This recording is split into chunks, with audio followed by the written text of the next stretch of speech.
M.A.S.K turned your Camaro into a fighter jet, then vanished after 75 episodes. But behind Matt Tracker's team lie secrets wilder than any V.E.N.O.M scheme. Today, we're counting down 10 facts that hit harder than a full-throttle Thunderhawk barrel roll. Where's your spirit of adventure, T-Bob? I think it was the first thing you took out. Number 10. The robot nobody asked for.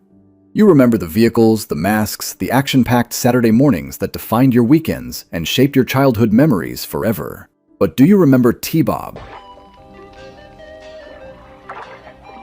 Hey, my stick's stuck! Scott Tracker's robot sidekick transformed into something truly terrifying. A humble scooter that nobody found impressive or remotely cool by any standard. While Matt piloted a jet-equipped Camaro and Gloria commanded a submarine Porsche with style and confidence under pressure, this mechanical comedian spent most episodes either cracking terrible jokes or getting captured by the bad guys repeatedly in embarrassing fashion that made you cringe. One tribal community even mistook him for their sacred deity, which honestly explains a lot about his excessive screen time and questionable plot relevance throughout the series' run. Think of him as the Jar Jar Binks of 1985, except he arrived first and somehow seemed less annoying back then to our younger selves who didn't know any better at the time.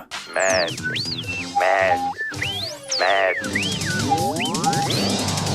V.E.N.O.M. Number 9. When spelling rules don't matter anymore. The show's creators loved acronyms so much they literally rewrote the alphabet to make them work perfectly for their specific purposes and branding strategy. They're blaming each other for the theft? M.A.S.K stands for Mobile Armored Strike Command. Yes, deliberately spelled with a K instead of a proper C for no logical reason whatsoever. Meanwhile, their enemies operated under the intimidating banner of V.E.N.O.M, which translates to Vicious Evil Network of Mayhem, for maximum dramatic impact and intimidation factor. Because apparently evil and vicious weren't redundant enough without adding mayhem for the triple threat trifecta of villainy and chaos combined. It's the kind of over-the-top naming convention that made perfect sense when you were 8 years old, and makes even more sense now that you're paying taxes, insurance premiums, and dealing with actual corporate acronyms at work every single day of your life. Number 8. Miles Mayhem's surprisingly modest ambitions. Forget Megatron's universe domination plans, or Skeletor's eternal quest for Castle Grayskull's power and ancient magic hidden within its mystical walls. Miles Mayhem just wanted cold, hard cash in his pockets. Ordnance on the tracking device. It won't be long before that book of power is mine again. V.E.N.O.M wasn't building doomsday weapons or plotting to enslave all of humanity under their iron fist for generations to come under totalitarian rule. They were running elaborate heists, sophisticated counterfeiting operations, and extortion schemes like a high-tech mob with significantly cooler vehicles and better equipment than the police could ever afford. In one particularly unforgettable episode, they literally stole the entire Statue of Liberty during a televised magic show and held Lady Liberty for ransom from the government in broad daylight before cameras. No world conquest manifestos, no philosophical declarations about the nature of evil or chaos or power dynamics. Just straight-up theft with transforming helicopters, attitude, style, and zero apologies for their crimes or moral compromises. Honestly, that's probably more realistic than half the megalomaniac villains who followed in subsequent decades of cartoon programming and entertainment media.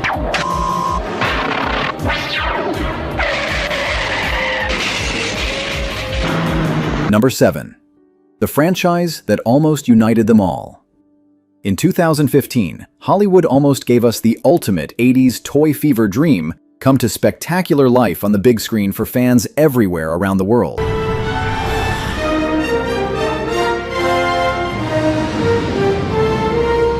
Paramount Pictures and Hasbro assembled a massive writer's room to create an ambitious cinematic universe combining M.A.S.K, G.I. Joe, Micronauts, and R.O.M into one interconnected franchise experience, spanning multiple films and storylines across years. Imagine Matt Tracker teaming up with Duke while fighting alien invaders across multiple dimensions and timelines simultaneously in epic battles that would blow minds. The entire project collapsed spectacularly in 2017, leaving nothing but concept art and crushed childhood dreams in its disappointing wake for everyone involved in the process. We got 5 Transformers movies instead, So you can decide for yourself if we dodged a bullet or tragically missed our shot at nostalgic glory and redemption for our generation of fans. None of these fools will survive the wrath of Meta. Number 6. When racing replaced reality. Inexplicably. Season 2 arrived with a controversial twist that absolutely nobody requested or saw coming from the production team at all. M.A.S.K suddenly stopped fighting crime altogether without explanation. The writers completely de-emphasized the entire original premise that made the show successful and popular with audiences, transforming the series from a special forces thriller into a racing series where V.E.N.O.M and M.A.S.K competed on tracks instead of actual battlefields, with real stakes and consequences for failure. Go ahead for it. I read you. I'll be there. It lasted exactly 10 episodes before disappearing faster than Miles Mayhem's moral compass on a good day, with easy targets and minimal risk involved. Whether this was network pressure to soften the violence for concerned parents, or a desperate corporate attempt to refresh the toy line sales with new products and revenue streams available, young fans were left wondering why their beloved combat vehicles were suddenly playing what amounted to high-tech Mario Kart with no explanation or justification. Remember that deep confusion and disappointment that you felt watching it? Now you finally know why it happened and who was responsible for that questionable decision. Sorry you didn't win, Clutch. Don't worry. Number 5. The champion who legitimately earned her place. Gloria Baker wasn't just another 80s token character hastily checking a diversity box for network executives, sponsors, and focus groups conducting research. She was a champion race car driver and a legitimate black belt in Kung Fu, who piloted the Shark, a sleek Porsche 928 that transformed into a fully armed submarine for dangerous underwater missions behind enemy lines in hostile waters. Her aura mask projected powerful force fields to shield the entire team during intense combat situations against overwhelming odds and superior firepower from enemies.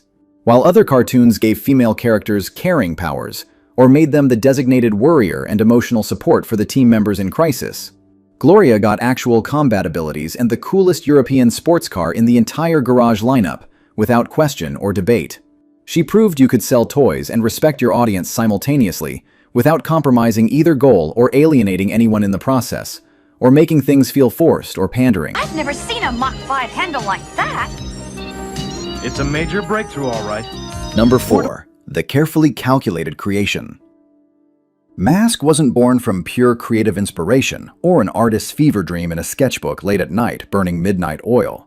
It was methodically engineered in a marketing laboratory by executives and consultants with spreadsheets.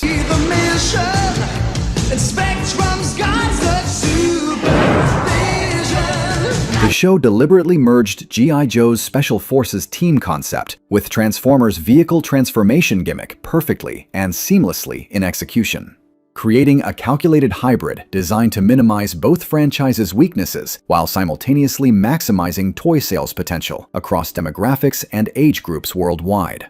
It was the ultimate 80s marketing equation brought to animated life on television screens everywhere.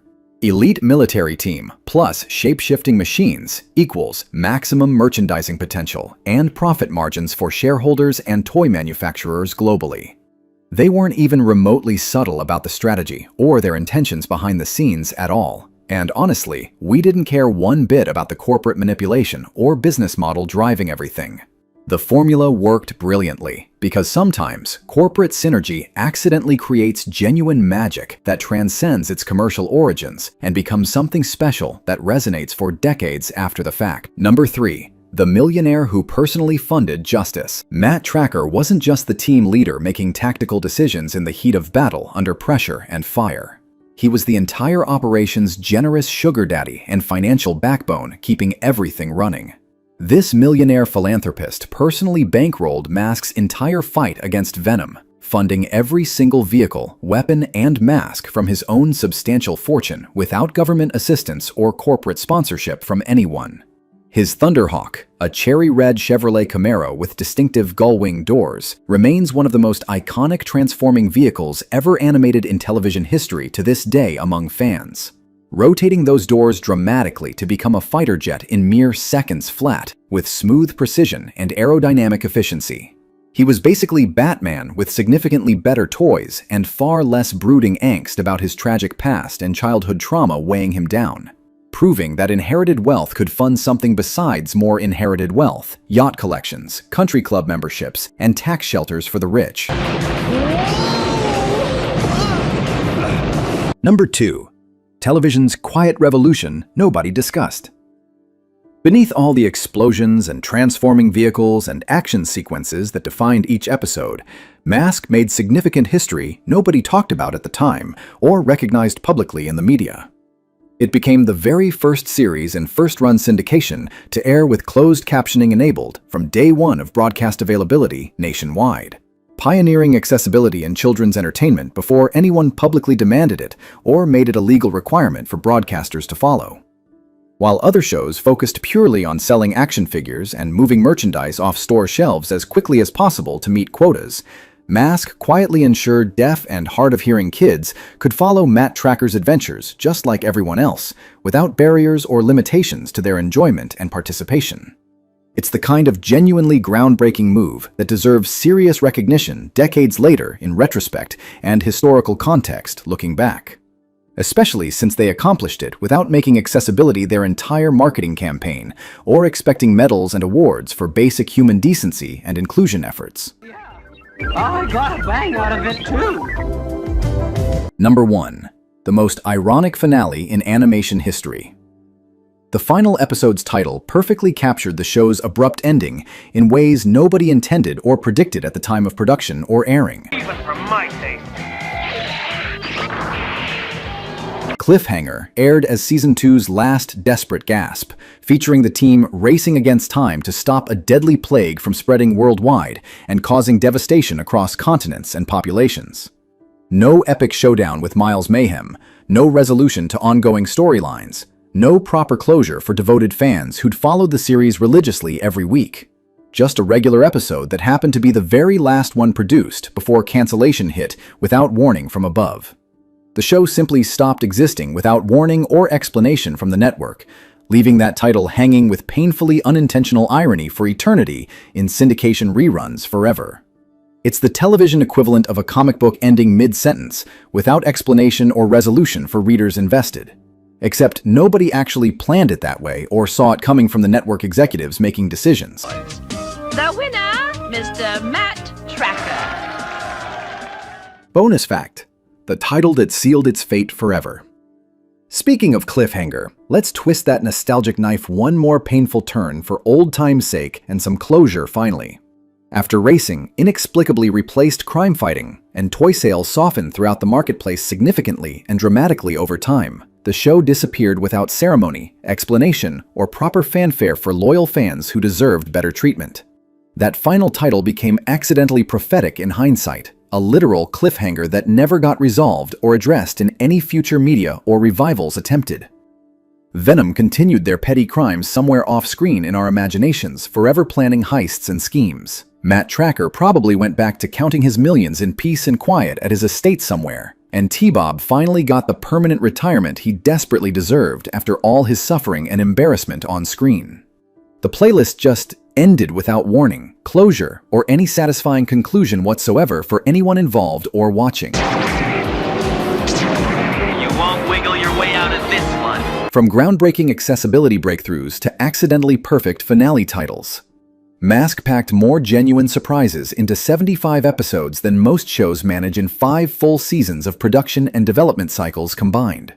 These weren't just transforming toys on Saturday morning television. They were vehicles that carried an entire generation's imagination to new heights and distant horizons across the world and beyond, piloted by memorable characters who legitimately earned their place in the garage and in our hearts forever after.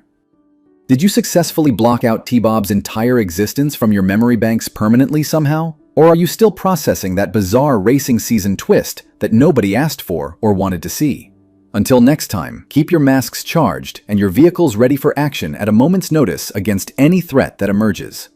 This is Mobile Armored Strike Command, officially signing off with respect and salute. Driving to wherever V.E.N.O.M wants to race.